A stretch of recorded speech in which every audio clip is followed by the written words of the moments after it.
Hello everyone, welcome back to our channel Hindi GKGS. दोस्तों, आज हम मॉडर्न हिस्ट्री का पार्ट 3 लेके आए हैं। इससे पहले दोस्तों, हमारे चैनल पे आप नए हैं तो चैनल को जरूर सब्सक्राइब करें, लाइक एवं कमेंट जरूर करिएगा। और इससे पहले हमने 2 पार्ट अपलोड किया है, वो हमारे प्लेलिस्ट में जाकर के जरूर विजिट करिएगा। तो आइए बिना कोई समय गंवाए चलिए हम चलते हैं अपने टॉपिक पे।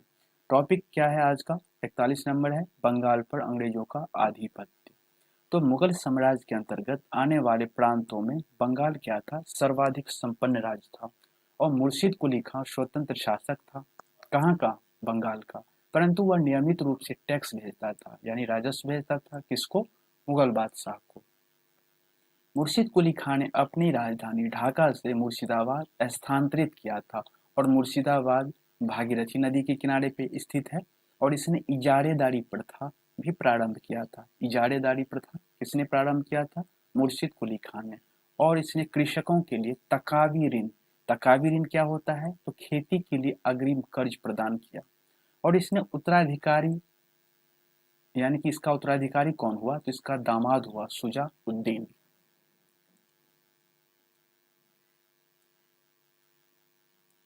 उसके बाद है 1740 ईस्वी में गिरिया के युद्ध में। गिरिया के युद्ध कब हुआ? 1740 ईस्वी में।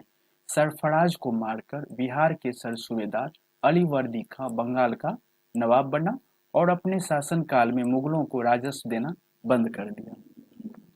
इसके शासनकाल में बंगाल इतना समृद्धशाली बन गया कि बंगाल को भारत का स्वर्ग कहा जाने लगा।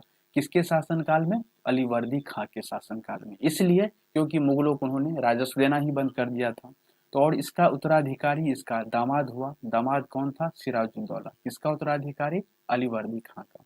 अब बंगाल का नवाब भी देख लेते हैं एक नज़र में, जो कि उसके टाइम पीरियड भी दिया गया है और 1 से लेके आपको 11 तक बंगाल का नवाब है। देखते हैं। मुर्शिद कुली खां पहला है, दूसरा है शुजाउद्दीन, तीसरा है सरफराज खान, चौथा है अलीवर्दीन खान, पांचवा है सिराजुद्दौला, 6 नंबर पे है मीर जाफर, सातवां है मीर कासिम और आठवां है मीर जाफर, नौवां है निजाम उद्दौला, 10वां है सैफ उद्दौला और 11वां है मुबारक उद्दौला। सभी का दोस्तों टाइम पीरियड दे रखा है, मैंने टाइम पीरियड नहीं बताया है। टाइम पीरियड तो आप देख ही लोगे। आइए अब देखते हैं 20 जून 1756 ईस्वी को क्या हुआ था। तो 20 जून 1756 ईस्वी को काल कोठरी की त्रासदी, जिसको हम ब्लैक होल ट्रेजेडी भी कहते हैं, नामक घटना घटी। और इस घटना के रचयिता जेड हॉलवेल के अनुसार नवाब सिराजुद्दौला ने 20 जून की रात 146 अंग्रेज व्यक्तियों को एक छोटी सी कोठरी में बंद कर दिया था। और अगले दिन सुबह में देखा गया तो 146 में से मात्र 23 व्यक्ति ही जिंदा बचे थे। इसी को दोस्तों ब्लैक होल ट्रेजेडी कहा गया। और ब्लैक होल ट्रेजेडी किसके अनुसार हुआ? जेड हॉलवेल के अनुसार कौन था इसमें? इसका मुख्य किरदार नवाब सिराजुद्दौला। अब देखिए प्लासी का युद्ध। प्लासी का युद्ध कब हुआ? 23 जून 1757 ईस्वी को। अंग्रेजों के सेनापति इसमें कौन था? रॉबर्ट क्लाइव था और बंगाल के नवाब सिराजुद्दौला के बीच हुआ।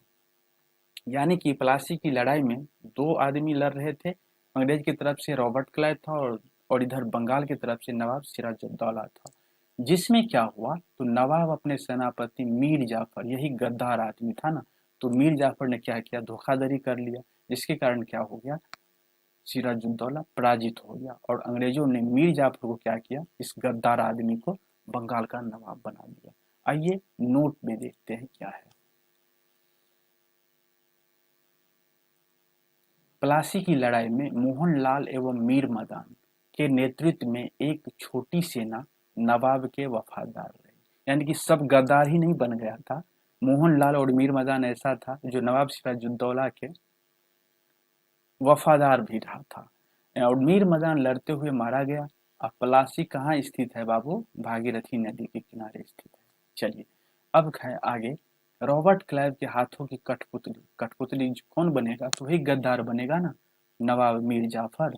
देखिए ना, अपने आप को नवाब कहला रहा है मीर जाफर, जबकि कितना बड़ा गद्दार है, जिसने क्या कहते हैं, नवाब सिराजुद्दौला को धोखा दिया था। तभी तो वो हार गया था रॉबर्ट क्लाइव से प्लासी के युद्ध में, जो कि 23 जून 1757 ईस्वी को हुआ था। तो आइए, अंग्रेजों ने 1760 ईस्वी में इसको हटा दिया क्योंकि तो गद्दार था ही। फिर इसको क्या? इसका दामाद था मीर कासिम।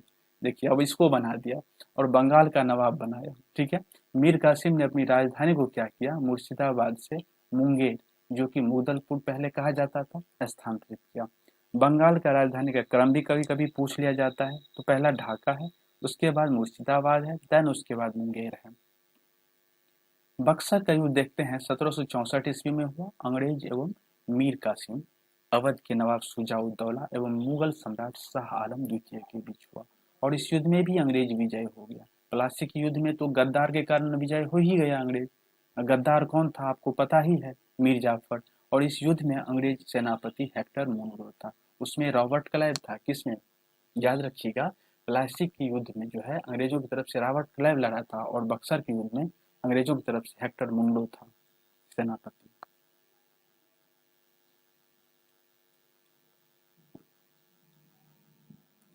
दोस्तों 42वां नंबर टॉपिक है इसमें मॉडर्न हिस्ट्री में अंग्रेजों के मैसूर से संबंध।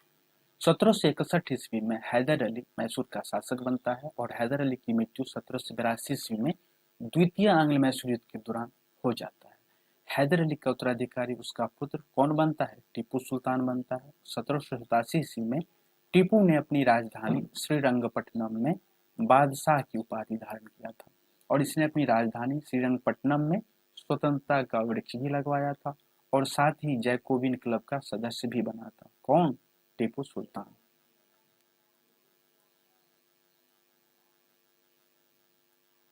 अब प्रमुख युद्ध देख लेते हैं और उसके वर्ष देख लेते हैं, गवर्नर जनरल भी देख लेते हैं।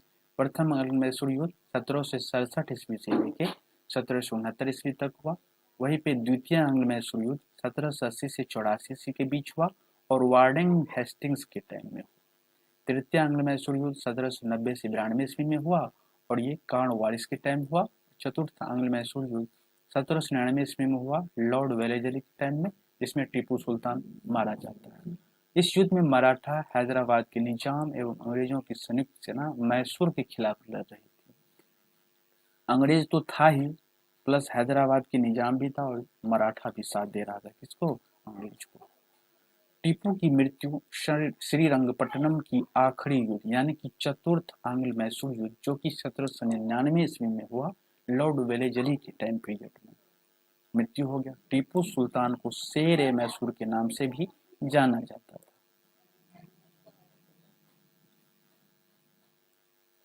टीपू सुल्तान के राजसी झंडे पर शेर की तस्वीर होती थी। अब नोट भी देख लेते हैं। 1760 इसमें वांडीवास का युद्ध हुआ। वांडीवास का युद्ध को हुआ, वांडीवास को आप ऐसे याद कर लो, बॉडी को वास, बॉडी वास कौन करेगा, जो भी करेगा, लेकिन 1760 ईस्वी में हुआ था, जिसमें अंग्रेजों ने सर आयरकुट के नेतृत्व में लाली के नेतृत्व वाली फ्रांसीसी सेना को पराजित किया था। अब महत्वपूर्ण संधि भी देख लेते हैं। प्रथम आंग्ल मैसूर युद्ध जो है मद्रास की संधि के तहत 1769 ईस्वी में क्या हुआ था, इंड हुआ था, यानी खत्म हुआ था। वहीं पे द्वितीय आंग्ल मैसूर युद्ध की चर्चा करेंगे, ये मंगलौर की संधि के द्वारा 1784 ईस्वी में खत्म हुआ था। वहीं पे तृतीय आंग्ल मैसूर युद्ध की चर्चा करेंगे, तो श्रीरंगपट्टनम की संधि के द्वारा 1792 ईस्वी में खत्म हुआ था। और चतुर्थ आंग्ल मैसूर युद्ध तो 1799 ईस्वी में हो गया, किसके टाइम में, अभी अभी हमने आपको बताया है, देखिए यहाँ पे चतुर्थ आंग्ल मैसूर युद्ध जो है 1799 ईस्वी में हुआ, लॉर्ड वेलीजली के टाइम पीरियड में। इसमें क्या हुआ, तो टीपू सुल्तान लड़ते लड़ते वीर गति को प्राप्त हो गया। तो आइए आज का टॉपिक अब यहीं पे एंड होता है। पुनः मिलते हैं एक नए टॉपिक के साथ, नए अंदाज में। दोस्तों जरूर हमारे चैनल पे आप विजिट करिएगा और हमारे चैनल को सब्सक्राइब करिएगा। धन्यवाद।